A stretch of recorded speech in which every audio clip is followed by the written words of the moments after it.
how can I help other small businesses avoid the fate that our family business avoided.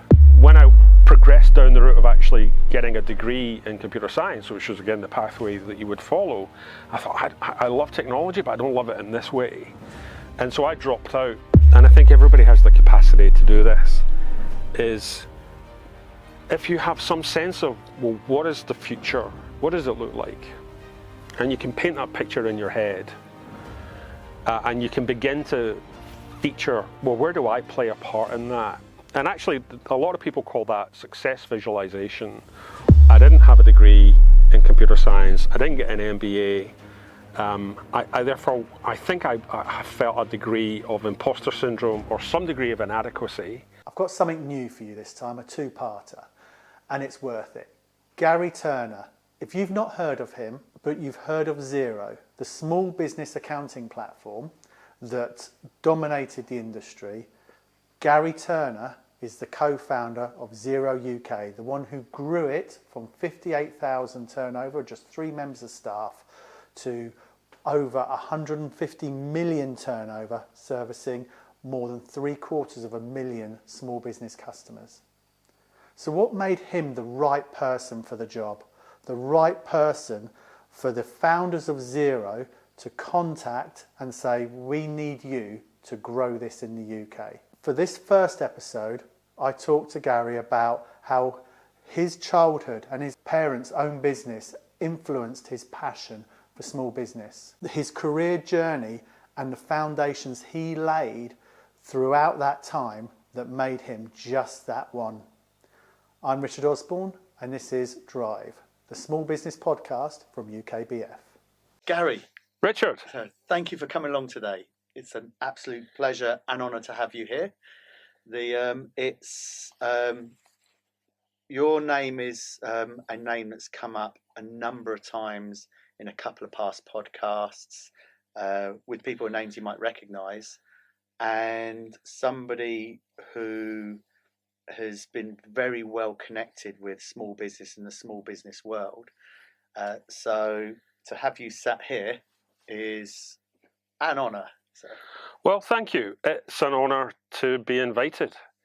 And yeah, I've listened to a few of the podcasts that you've done in the past and love what you're doing and love how you're trying to get under the covers of what makes small business tick, how to get on, and to be invited along and to attempt to contribute to that is an honour for me. Thank you. One of the things that came out when I was prepping for today, with every guest that comes on, I try and do as much research as I can to prepare for today. And one thing that was consistently at the forefront of every article I read, every interview I read, every podcast I listened to, in preparing for today, was your consistent values. And I don't use that word values lightly. It really came across as a really strong, heartfelt value in supporting and being passionate about small business, which resonates with myself. And literally, I'm wearing the brand today, what UKBF stands for. And it feels like a really good point to start off with where that stems from. And your dad ran his own small business. That impacted you greatly. And tell us a bit about that period of time. Sure. I think, yeah, and relaying this to you, what I've, and having had this conversation with many people, it's actually quite a common pathway. The things that happen to you earlier in your life turn out to be formative in terms of the direction you end up taking. And one of the most common things that I encounter when I meet people in business is they share a similar story. It's like growing up in a small business family environment. When you consider there are 6 million businesses in the UK today, and 99% of them are what we'd call small and medium-sized businesses, and the vast majority of them are small, then actually there are so many families across the country where kids are growing up and families are being raised in a small business environment, and that's what I experienced in my childhood. My dad set up his own business in 1979, which would make me at the time probably 10 years old, something like that. And I didn't realize it at the time because that's just your normality. That's just the reality that you're growing up in. I wasn't sitting there taking notes for an MBA. I was just like growing up in that environment, and I wouldn't have been conscious of it at the time, but I'm sure it left an imprint on me about how hard it is to run your own business, because that's the discussion topic that tended to dominate. Journeys in the back seat of the car, listening to my parents in the front seat of the car talking about business issues and challenges and problems, or at the dinner table. And so I got a kind of first-hand view in that family context of just like how hard it is to run and build your own business. Like, it's relentless. It's working maybe 7 days a week sometimes and dealing with the setbacks. And then ultimately, unfortunately, my dad's business failed after a period of time to try and keep it going. This is by the kind of mid to late 80s, and the 80s was a tough time economically in the UK for everybody, but particularly for small businesses. My parents decided to remortgage the house to reinvest that back into the business to keep it going. It wasn't enough. The business collapsed. House was repossessed. We were homeless for a period. I had experienced like the disruption that a business failure can have on a family unit and a family environment. My parents divorced off the back of the collapse of the business. The stresses were just too great. And it was a huge disruption. And it's only maybe in the last 5 or 10 years, as I've got older, that I've recognized that where my passion and the values you talk about for small business and for kind of standing up for the small business community, I think it stems from that experience. I think it's imprinted on me a real. I can relate early on to what it's like to run a small business. I know how hard it is, and therefore I've ended up becoming really motivated by that. I listened to a great interview the other day, and it was an investor talking about what makes a successful business or entrepreneur. And it's like, you have to have a great idea, you have to have motivation and be able to hire good people, but you also have to have a bit of vengeance in you. You need something. You need to prove a point. You need to remediate something. You know what I mean? And for me, it was definitely. How can I, unconsciously at the time, but I think it was definitely driving me, how can I help other small businesses avoid the fate that our family business avoided? This is, when I was reading this and listening, sort of finding this part, just so many emotions went over me, because during that same period of time in those 80s, my stepdad had a building business that went under, and at that same time he disappeared. So you could say my family came apart at the same time. And as the elder son, I was the one dealing with the bailiffs and the people coming along to collect money, and ultimately the family home was repossessed, and we ended up homeless. So it was sort of going through that experience. You're totally right, and feel that a business gives people so much opportunity to achieve things they want to achieve in whatever shape that takes, but the impact it has on the house, on the home, is polar opposite. It goes from such highs to such lows. There's no middle ground, it feels like. No, and I think what sometimes annoys me is when the media or when the news features small business stories. Historically, they'll send a reporter out to some industrial estate to speak to some kind of metal fabrication workshop owner as the voice of small business. And that's as much as they typically invest in really understanding. All the people you see on Question Time, all the people you see getting the real profile in the mainstream media tend to be the big businesses and the banks and the big CEOs. And they represent the minority of our economy, both in terms of like economic production as well as workforce.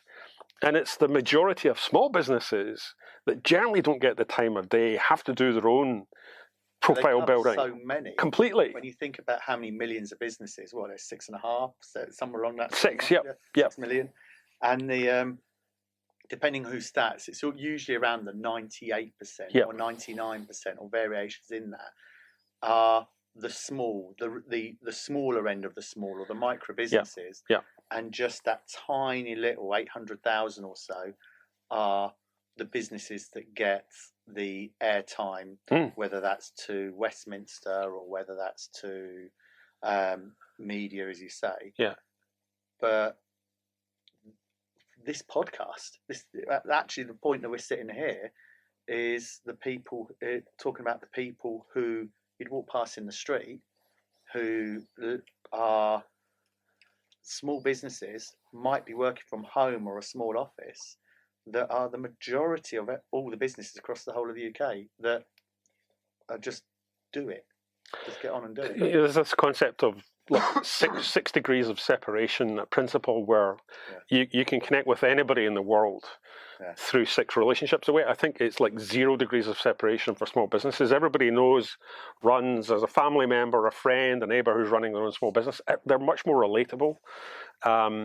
And I don't think the big kind of talking shops, whether that's the CBI or some of the other institutions that are out there representing the voice of business, don't really represent the voice of small business. And so I love the fact that you are doing what you're doing, because somebody has to do that. Somebody has to surface the insights, the discussions, the points of contention. And if that helps 10 businesses or 100 businesses or 1,000 businesses, it doesn't really matter. It's the aggregate of all of those efforts, I think, could be a real powerhouse for learning and development, because there are so many people that just need help. They're sitting in their home offices, they're sitting in an industrial unit trying to work out how to make things, how to make the wheels go around. And so well done for doing what you're doing. The moving it onto you,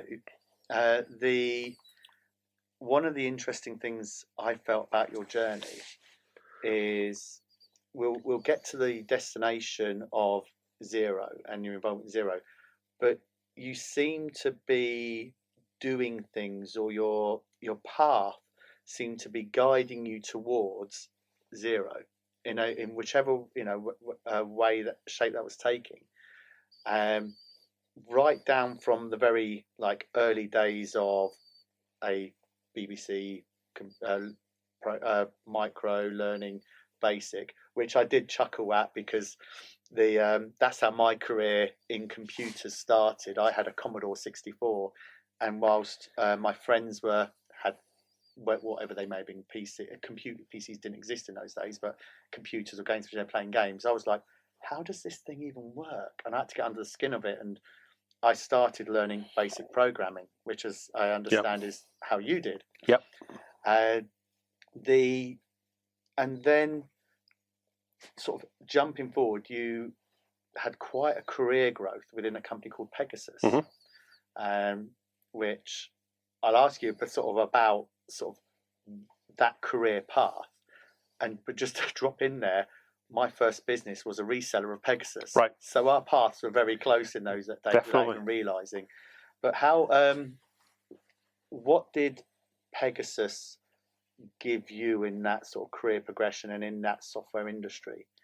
And how did you find that? Do you know, I think in many ways today, I think I'm the same person I was 30 years ago, right? The motivators that drive me and get me going and make me go the extra mile or get me excited about what the potential of technology can be, I think I'm still doing the same job. I've just learned a lot more in 30 years. And so when I went to Pegasus, I'd spent about 5 years so the first part of I was 25, 26 when I went to Pegasus. So from the age of 20, 21, and by the way, I didn't go to uni. I did okay at school. I was a pretty lazy learner. I did the minimum viable amount to get the grades that I needed to get. My real love was computing, so all of my focus and time went into that. And I loved learning basic, loved programming, loved building things and software. And I remember at the age of 14 or 15 or whatever age you are, when you have to choose your ultimate kind of university or college or career pathway, sitting down with my career guidance teacher, and I think everybody must have been allotted 7 minutes of time with him or something like that. Yeah, that's about the size of it. And it was like, so what do you want to do? And I said, well, it's got to have computing in it.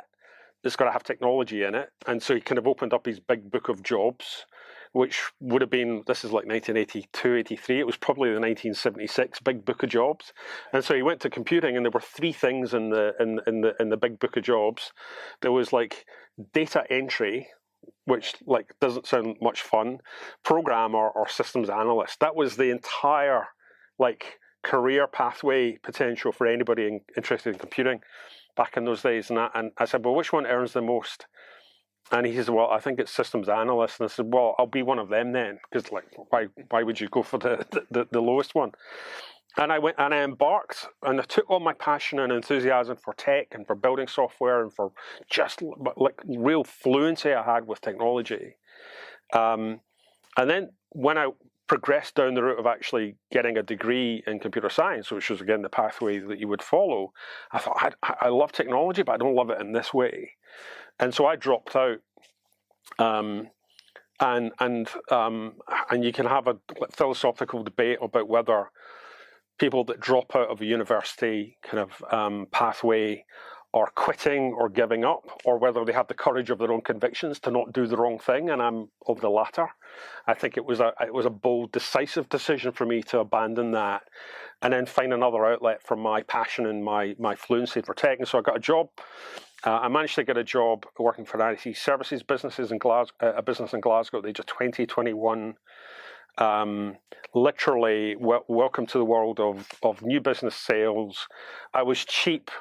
It didn't cost a lot to hire me. I was enthusiastic about technology. So go and put me in front of lots of business owners and get them to buy technology. And so I learned the world of business and products like Pegasus and accounting, and that was my degree. Remember that kind of 5 years from 20 to 25, I learned more about the world of business, about technology, through the lens of tech and through the lens of helping businesses with tech. And so by the time I got to 95, which is when I joined Pegasus, I was like this really enthusiastic advocate of technology. I think I still am. I love tech. I love change and disruption. And I spent 4 or 5 years working with a whole bunch of what would then be the Pegasus reseller community. So I was living in Glasgow, my hometown, and I was the kind of northern regional manager. And that was an amazing time, because 95 is when probably people began to hear the term World Wide Web for the first time. Yeah. So software up to that point had just been software you put on a network, on a file server, and the only way to share the contents of it was literally a printer or floppy disks or something like that. Or maybe if you were lucky, you had a modem and you could connect computers together that way. And so my first few years at Pegasus were amazing, because it was like, what is this internet thing? What does the web mean for business and for business software? And I think everybody had a sense in 95 that this was big. It was hard to pinpoint what it meant, how it was going to manifest itself, but there's a real sense in my mind, at least, that this change of connecting everybody together on the internet was going to be a game changer. And so that, combined with, who can forget the Millennium Bug of the first of made a good bit of money out of that. 1st of January 2000. And by the way, there's a whole now kind of like counter narrative surrounding that, and it's really ignorant. There's so many people that think that the Millennium Bug was just a hoax, and like in it because planes didn't fall out the sky was actually just a hoax. I can assure you it wasn't a hoax. Working in Pegasus, our software only had 2 date fields. Right, so if you put in 98 or 99 and then you put in 00, the software defaulted to thinking it was 1900 again. And so the Millennium Bug and the internet through the kind of late 90s enabled me to, I just had a ball because everybody was moving to Windows, everybody was networking computers together, everybody was upgrading to modern software for the Millennium Bug. And so crossing over into 2000 in Pegasus, I'd had a ball for 5 years. It'd been great learning and building my own skills and awareness and ability as well. Like where I picked up this impression that was all you're alluding to it there as you're talking, and I'm that during that time you knew something big was coming down the road, and you was trying to get on the front foot of what it was. And 2 things you did during that time that impacted you quite a bit from what I could make out. The first one I'd literally ask, and I'll just word it as, tell us about the Clue Train. I understand this is a book that you literally took on your honeymoon to read, and the mindset change that gave you.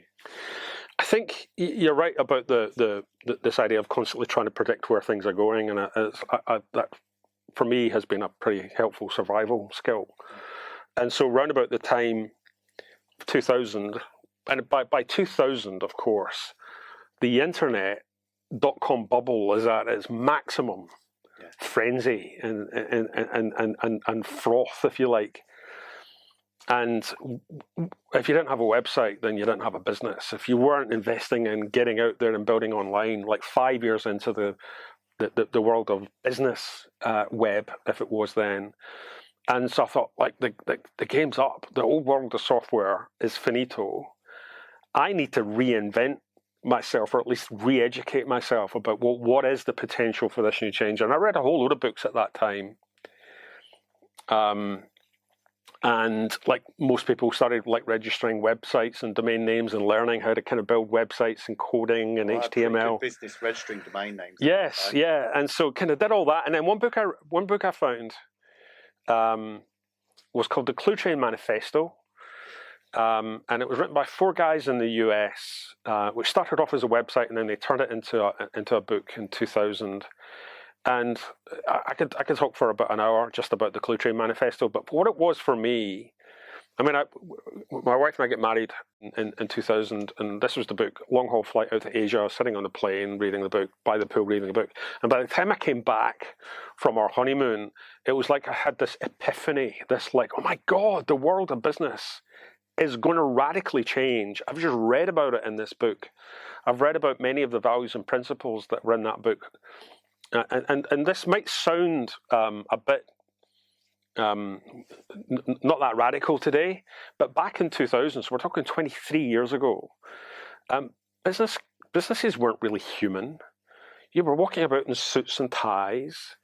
There was a kind of corporateness to how you ran and conducted yourself if you were a business owner or manager. Carried a briefcase. Absolutely. I would never carry a briefcase. You know what I mean? And communications were much more formalized and stilted, and definitely not human. And a lot of the basis of really got the Clue Train Manifesto as a book was like, people are humans, and people want to be treated like humans and spoken to as humans, and they'll respect you, and people won't buy corporate bullshit anymore. Now, much of the stuff that wouldn't fly anymore today, if you go into LinkedIn, if you go into any kind of online community, you've got business leaders being open and accessible and human. And the Clue Train Manifesto predicted all of that like nearly 25 years ago. And back in 2000 when I read that, I said, right, okay, the game's up. This is where it's going. I am now going to follow that track, and found the kind of community of other like-minded people that had also read that book and were inspired by it. And I joined a few mailing lists, and I'd go to dinners in London, and I'd kind of begin to live this alternate parallel life alongside. By then, by that point, I'm probably either sales and marketing director or managing director at Pegasus, because I'd been promoted. And so I'm running this rather mundane classical software company by day, and then I'd go home at night, and I was living this other reality, learning about the future of business. I started my own blog in 2001. I was probably blogging, and this is before social media like we know it today. And so I over the space of maybe 2 or 3 years, I wrote about 2,000 blog posts, the kind of stuff you'd put on LinkedIn today, and like musing, discussing, debating, trying to work out where the internet was going to take the world of business. And it was an amazing period of creation and discovery for me, where I just like got connected with really smart people, read lots and lots of really interesting articles, and it confirmed in my mind that the future of business was definitely heading down the pathway that it ultimately has. And I think by reading that book, I probably got like a 5-year head start on everybody else. What most people were doing and thinking around 2005, 2006, I had read about in 2000. So it was a huge enabler for me. It was the link in with that is what I found as part of this was really quite fascinating. Is you was doing that research, you was looking ahead to see how is the internet going to change the way that the world operates, and you was always on the lookout. And anybody listening to this, if they pick out how I picked out when reading this, is how all this fits so well into what you took into Xero. But we even there's the story of Bill Gates. So around all this time, in these early sort of like the late 90s, sort of mid 90s period of time, Windows just had the Internet Explorer button as a bit of like a brick just dropped onto the desktop, but it didn't form a big part of Windows as it was, because Microsoft didn't deem, and to be fair, neither did a lot of the media. There's news clippings of the internet being a fad and things like that. You was blogging, you'd along with the Click Train, get the words out right, the Clue Train manifesto, was seeing this is going to change the way the world is. Big organisations were like, it's a fact we're not going to. And then Bill Gates, depending on how true the story is, spent one night, all the way through the night, just on the internet, seeing what it is. Turned up for work in Microsoft the next day and literally spun Microsoft on a sixpence and said, we need to change the way we build our operating system because this internet is big. Yeah. All that was happening at that time. It was, and it's a long time ago now. And I guess that for me, I'm still trying to think, well, what's the next shift? You know, and I think this need or desire that I have to try and work out, well, what comes next. I've said that it feels like a bit of a survival skill. I think it probably stems from the fact that when I entered the world of business, I didn't have a degree in computer science. I didn't get an MBA. I think I felt a degree of imposter syndrome or some degree of inadequacy or lack of capability that I needed to prove myself. And I remember when I was 20, when I got my first job in an IT services business, I'd wait until everyone went home at night, and I would be the last person out of the office, and then I'd go into my boss's office and read all of the journals and magazines that he subscribed to around like Unix and the emergence of new operating systems, and I would like secretly genning up and learning so that I was up to speed with what was coming down the line. And I think I've carried that behavior from the age of 20 all the way through my career. And I love it. I love trying to work out where it's all going to go. And now I have the benefit, I hope it's a benefit of having been in the industry for so long. I've got a degree of pattern recognition. I can see things repeating themselves. And so that period of like the mid to late 90s into the noughties was an amazing thing, because the world was software completely upended. And it's hard to believe and hard to imagine now if you took the internet away from everyday existence, how archaic everything would be. We'd just now take it for granted, as if it's always been around. But whole industries would collapse. Completely. And so I love that. I love what's coming next, where's it going, kind of seeing around corners. And I still spend a lot of time reading and researching and trying to educate myself about what the next big shifts are, because I'm a bit of a dinosaur now. I shouldn't be relevant anymore. If I've been in the software industry for so long, it's this. I think it's this ability to jump to the next thing before the current thing gets completely destroyed, whether that's Nokia or whether that's the Blackberries and the stories of all those platforms that were so prevalent one minute and then gone the next. That's the brutal nature of technology, and you've always got to keep looking for the next thing. I think it does, but how do you feel when you think? Before we move on to your next sort of career step, Pegasus, you literally joined an organisation in effectively sales. Yeah. And then you was the managing director by the time you left. Yeah. For somebody without a degree, effectively self-taught, going into their boss's office to read the magazines on his desk and things like that. How did you achieve that? What enabled you to do that? I think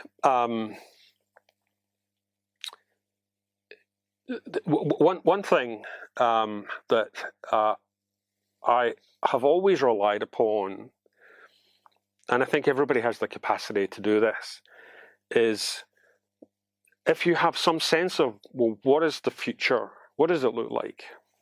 And you can paint that picture in your head, and you can begin to feature, well, where do I play a part in that?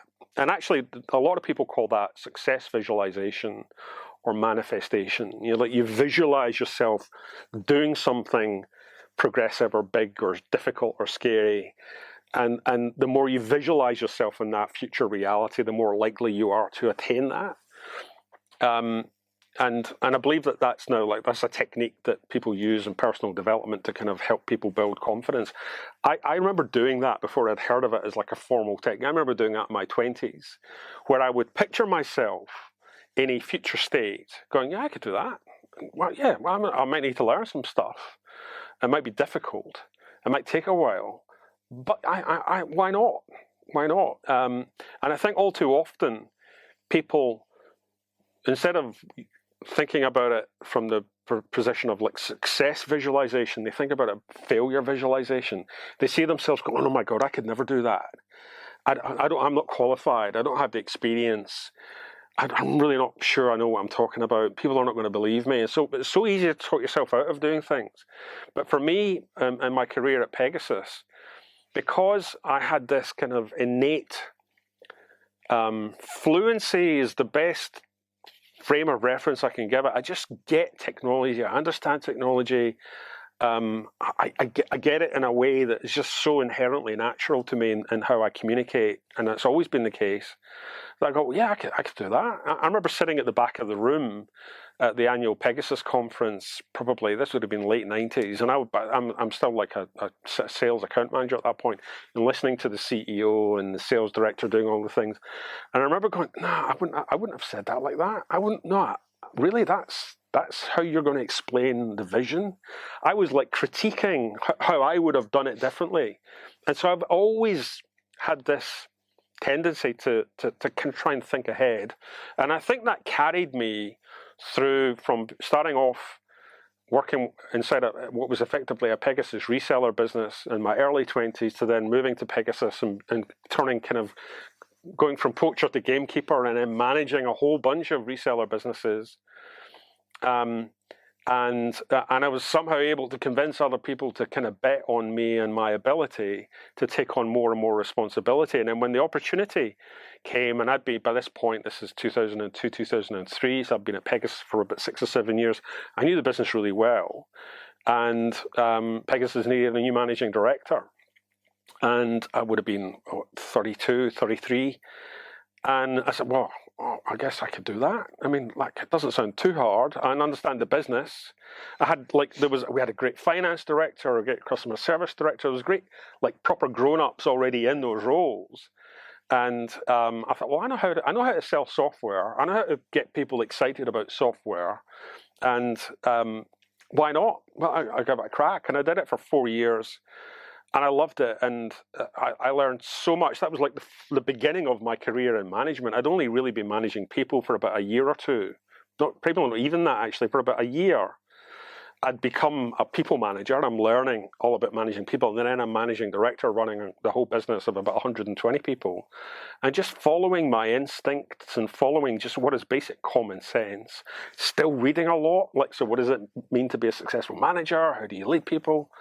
Did that for 4 years, and that really gave me an amazing grounding in what it means to become a leader, to aspire to becoming a leader, and what you need. You never really nail it, you're always learning, but it began then for sure, and I got a great education at Pegasus. Yeah. And during this time, you've mentioned already, you was blogging whilst you was in that role, you was still, things were happening around business and technology, and you were still sort of looking for what, trying to predict what's coming down the road. But you took an opportunity for what I understand is like a bucket list company to work for a bit, which you did for a couple of years. That was Microsoft, which you was there in, sort of business development account manager? As a product marketing director, so in the kind of ERP and accounting software and CRM division inside of Microsoft, and I did product marketing there. Okay. So that sort of ticked off your bucket list, sort of like, right, I've been at Microsoft.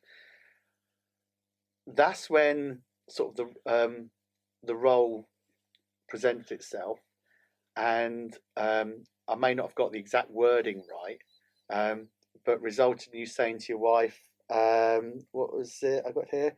This is what I've been waiting for, or along those lines. So how did you hear about the job at Xero, if I put it like that?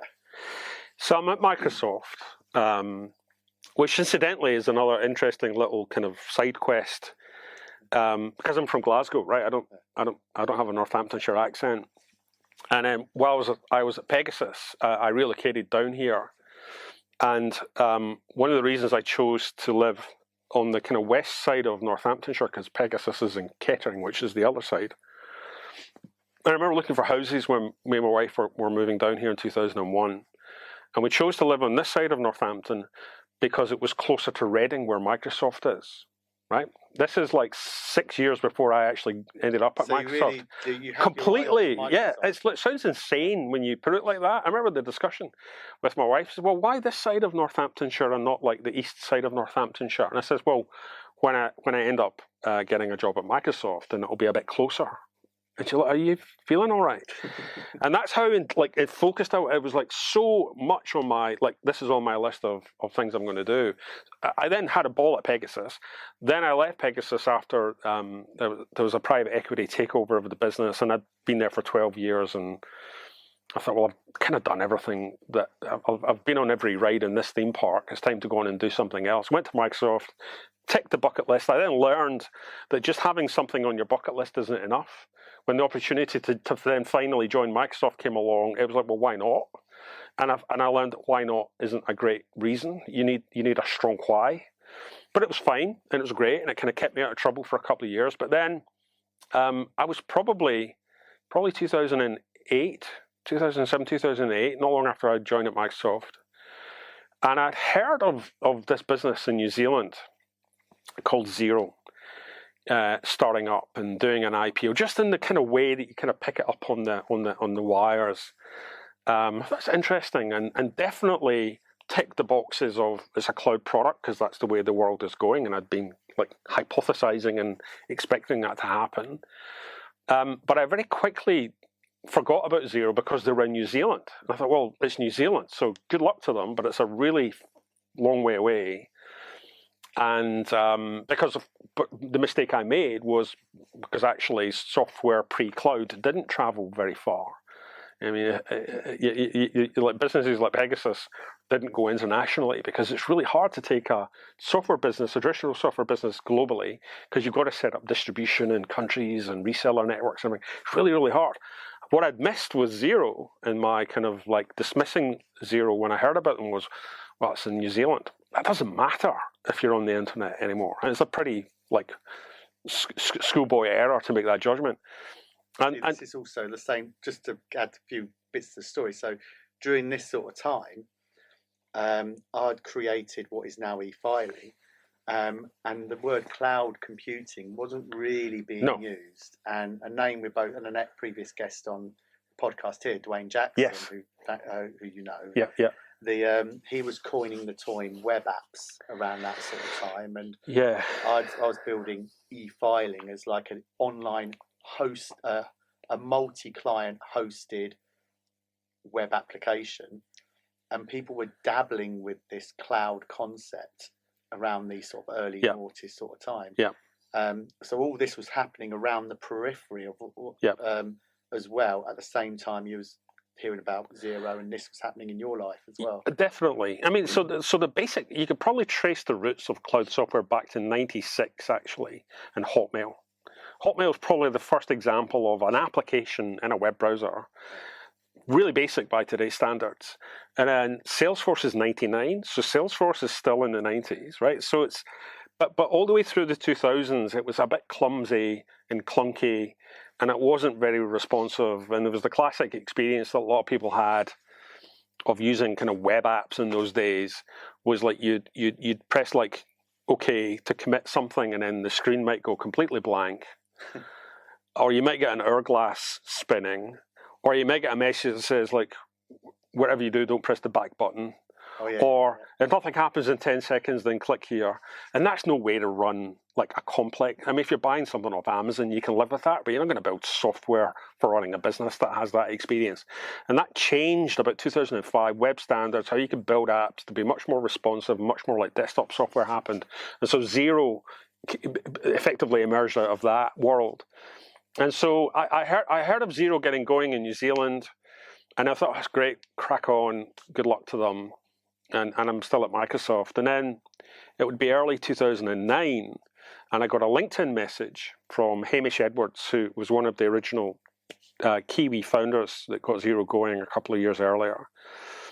And Hamish had been up in the UK for about 6 months or a year, like with a stack of business cards and a suitcase and a rented flat. Like, how do we build a business? How do we kind of like build a business in the UK? And Hamish said, look, we want to build a business here.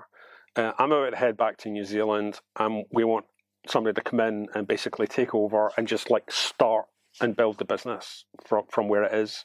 And at that point, Xero had been going for a couple of years in New Zealand, probably had maybe a few hundred customers in the UK using it, probably 5 or 6 accountants, and a couple of people working from home. So one salesperson, one support person, and that was it. And I remember when I got that message from Hamish, I thought, oh, it's those Xero guys. And they actually want to do global. They're not just staying in New Zealand. And what I wasn't getting out of Microsoft in terms of the opportunity to move into this new cloud reality, and what I'd been blogging about for like a decade, what I'd been waiting to come along, the opportunity finally presented itself.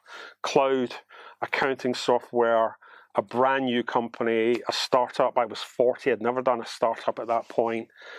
And I never read the rest of the LinkedIn. Like after I saw the first paragraph, I thought, that's it, that's what I'm doing, that's my job. And you mentioned it earlier, but it kind of feels like, it definitely felt like my entire career up to that point had been the prep for that. You know what I mean? It was like the culmination of everything I'd learned about management, about leadership, about marketing, about sales, about tech, about everything culminated in that point in time. And the opportunity to do Xero came along, and I'm like, I'm in. Like, I'm done. And I remember when I spoke to my manager at Microsoft and says I'm leaving, where are you going? I'm going to work for this startup software company that nobody's ever heard of from New Zealand doing cloud software, and it's going to compete with the big incumbent, which would have been Sage in those days. And you can see people actually were worried about me, going, "Are you okay? Are you are you feeling all right?" The thing with that time is, during that time, Microsoft was relying on their shifting boxes. Yep. And I'll quote Dwayne again here when he was talking about the incumbent at Sage, is that software businesses like Microsoft and Pegasus and Sage were relying on, and I was explaining to my colleagues prior to when I was sort of having this conversation, we're very much based around, we'll sell you a product, we'll come along, it'll cost you X amount, how much it's going to cost to sell, and we'll come in and install it for you on lots of floppy disks or however it all was at the time. Yeah. And if it's a bit too complicated to use, we'll sell you a support contract as well. So it wasn't really in their interest either, cynically could be said, to make it too easy to use. Yeah. But you're in a company, Microsoft, that is hanging on in there. It's almost like the Polaroid of cameras. They were in, I would say, in that sort of danger. So you've got that. But what I found really fascinating about your prep for this is that you almost subconsciously knew this was coming, and then it landed on your lap.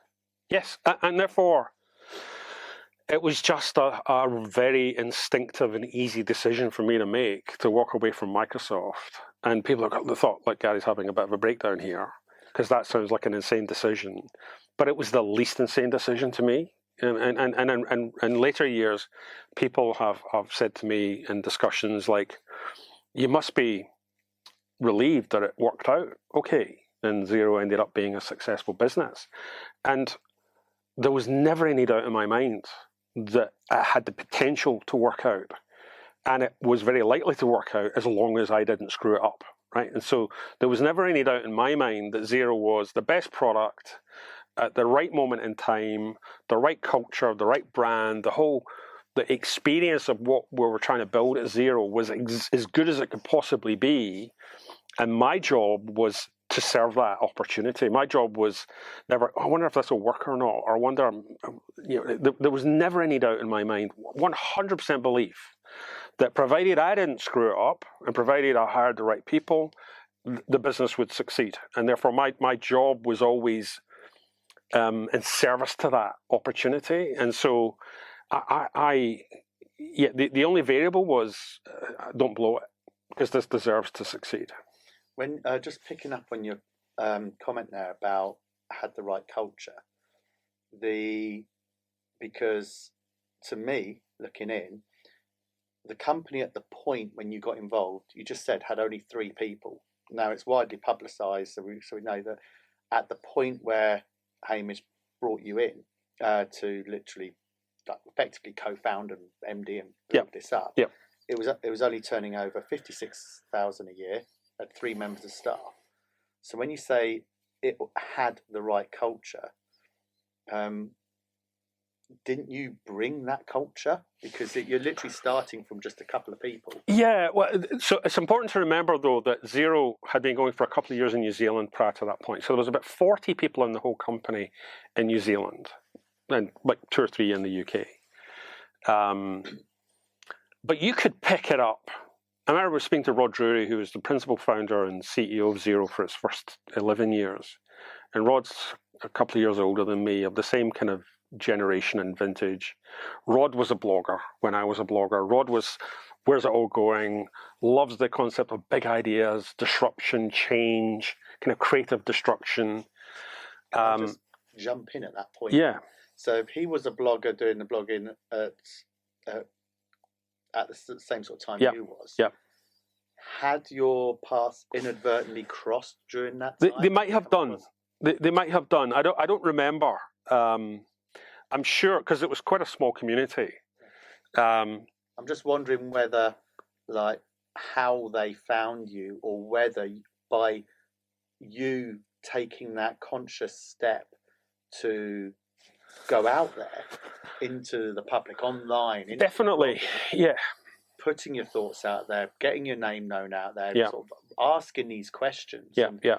theorising, put yourself on these sort of radars for as like this is a potential guy we need in to launch in the UK. Definitely had an impact, because I think the person that introduced me to Rod as somebody they should look at for the UK knew I was a blogger. I knew I had been doing all these things, because actually, when you're building a startup, if let's say you're sitting down here and say we want to build a business in the UK. We're from New Zealand. We've kind of built the prototype product. We've got a couple of thousand people in New Zealand using it. We now want to go global, and we want to set up in different countries. And we need somebody to basically kind of seed the market and build it and run it. You probably wouldn't hire an executive from Microsoft to do that. You know what I mean? There's a kind of counterfactual there that's what Xero did. And I think a big part of the reason that I got to do Xero was because my credentials were also not just the guy from Microsoft or the guy from Pegasus. Actually, there's like gigabytes of nonsense I've been writing for the last decade about this stuff. And so I'm sure that certainly... I probably stood out a little differently from a conventional big software company executive there. And what that meant was it was really easy for Rod and I to empathize. It instantly kind of clicked, and we liked the same things, and we saw the world the same way. And I think that was a big part in what got me into Xero, definitely. I hope you enjoyed this first episode with Gary Turner. Watch the next one, where we pick up from where we left off, and Gary shares the challenges and the decisions he made in taking Xero all the way up to that milestone of 150 million plus turnover. I hope you enjoyed this interview. Please remember to hit follow on whatever podcast platform you're listening to. It really helps the algorithm and push this podcast up through the rankings. And also leave some feedback. I look forward to bringing you the next episode of Drive. Until next time, this is Drive, the small business podcast from UKBF.